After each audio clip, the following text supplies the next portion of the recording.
De tempos em tempos parece que Deus faz uma limpa na humanidade, como na época do dilúvio. Poderia falar mais sobre o dilúvio, a Arca de Noé e a pandemia? Seria a pandemia mais uma limpa feita por Deus? Se não, o que é a pandemia sob a ótica espiritual? A pandemia é um desenvolvimento de um vírus que se tornou complexo. Ele tem irmãos mais brandos antes dele, mas ele vem da mesma família genealógica. E ele seria inevitável. A natureza está cheia de coisas para além da gente, e essas coisas todas querem viver, sobreviver, se sofisticar.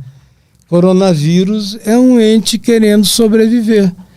Então, se a gente olhar para ele como se olha para uma comunidade, e se ele não matasse seres humanos, a gente poderia dizer que é apenas um ente em estado de evolução.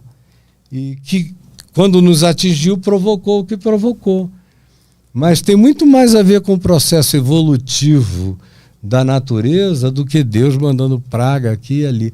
As grandes pragas divinas são aquelas que são produzidas pelas ações humanas. E por morte, guerra, de onde vem pobreza, pestilência. E aí não é Deus fazendo.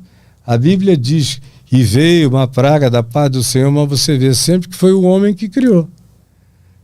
Até o dilúvio? O dilúvio foi um fenômeno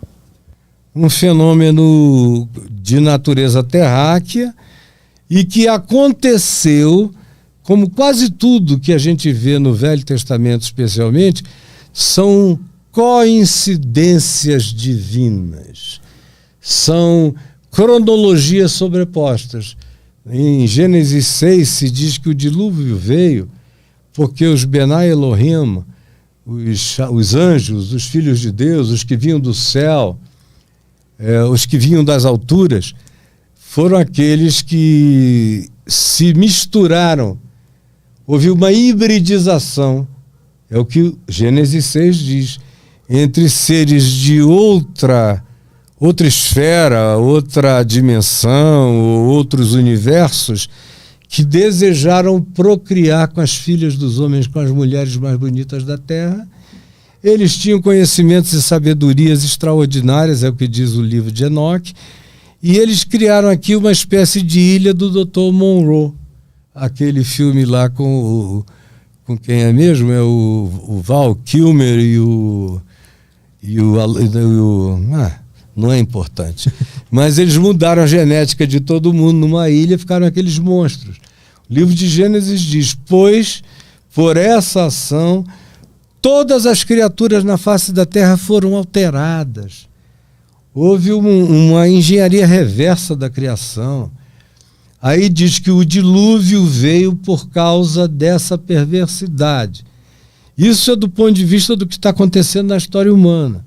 No entanto, como é que ele aconteceu? Foi Deus que criou água pra caramba e jogou aí? Não. Foram aquíferos que explodiram.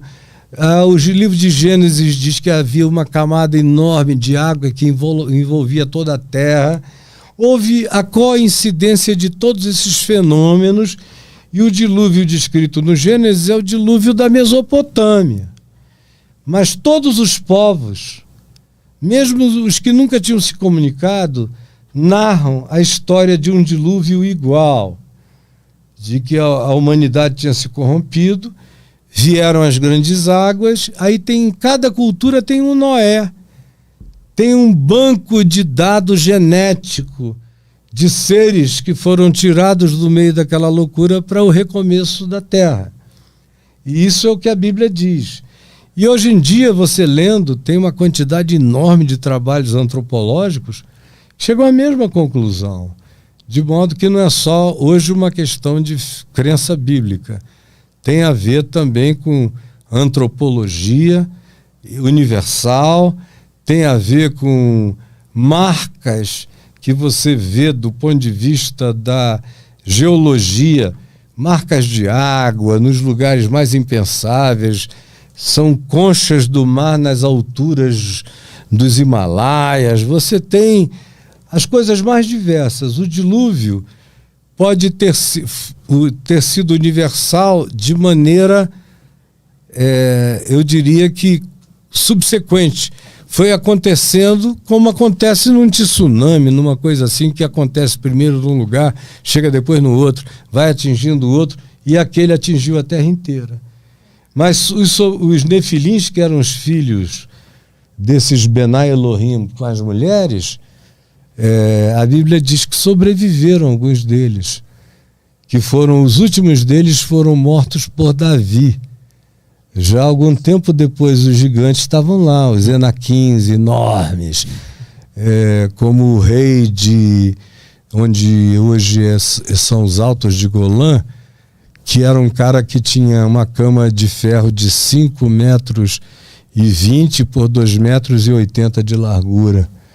E isso dito num tempo em que as coisas não estavam sendo faladas como metáfora, mas como história.